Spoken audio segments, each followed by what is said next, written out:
One evening, in the artist quarter of Castorhage, on the corner of Busker Street and Playwright Avenue, we hone in on one of the city's myriad lurid street performers. Not that kind of street performer. No, this gentleman is an aspiring puppeteer and social critic, assuming the pseudonym and costume of the Judge of Character, complete with a brass mask and powdered wig. Again, not that kind of street performer.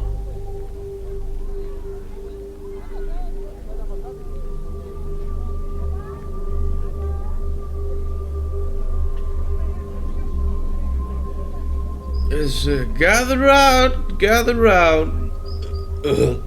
Young or old, the Judge of Character has another valuable tale of puppetry for you all. Here goes. We begin in a little village you've never heard of called Wiccan. Nothing ever happened here until one day something did, and everybody died. It was awful. The mean and nasty jack-booted thugs of the Knights Archimolacularis came and burned down all the houses and took down all the people and put them in a pit of snakes or something.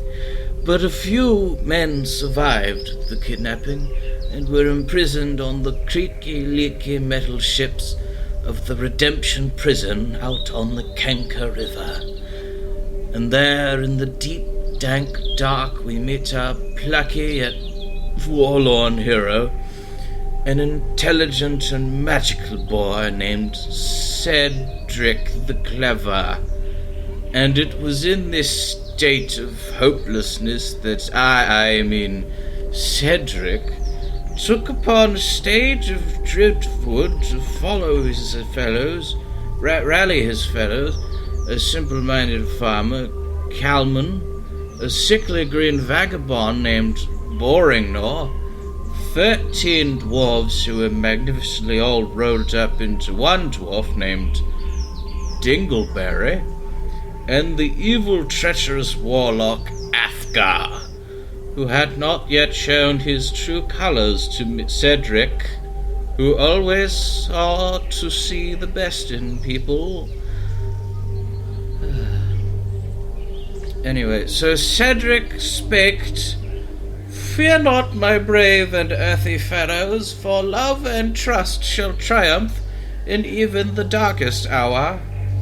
This rousing speech was taken up by all aboard the prison ship, and the prisoners were inspired to rise up against their captors. Sadly, they all died, except for Cedric and his 4 companions, who each fought bravely, but not as bravely as the Master Swordsman Cedric, until they were whisked away on a dinghy by their self-sacrificing army. And after Cedric navigated the foggy waters of the Kanka stoically, and the evil Afgar failed quite humorously to sink the boat and only survived because Cedric swam him back aboard, our stalwart fellowship made landfall in our very own fair city of Castorhage, but on the infamous isle called Festival, where tricksters and evildoers hide behind a mask of entertainment and misdirection. Out of their boat crawled a stowaway, a rat man called Schmiel, who thanked them for saving him by promising to take them to the king of Festival, his father. But the king was no noble monarch like our own queen. He was mad and wished our heroes to perform him the service of kidnapping a maiden called the Pale Princess. Cedric cleverly agreed to the plan to assuage the king's wrath, but in his heart was determined to save the princess once he found her. Afgar, however, was ecstatic to take the life of an innocent girl for vague promises of lucre. Fortunately, Afgar was stabbed to death in a mugging, a common fate I'm sure has befallen an uncle or cousin of yours all. Cedric saved the rest of his fellows from the same fate with a dazzling spell that melted all the criminals' faces right off. But with his dying breath, Athgar put a curse on Cedric for his infuriating need to do good, and spoke thusly. Spiggledy-spaggledy, wiggledy-waggledy, you shall be betrayed and left for dead by all your friends, Daggledy. Cedric scoffed at this premonition, for he believed in his heart that his friends were good. How naive he was. Then a talking mouse came down and asked Cedric for help saving his people, and Cedric accepted. But Calman, the farmer, had been ensorcelled by the foul Athgar's magics as well, and smote the adorable mouse. Then the mouse's dumb crow friend said this meant war, because all talking animals are petty, self-righteous, allegorical putzes.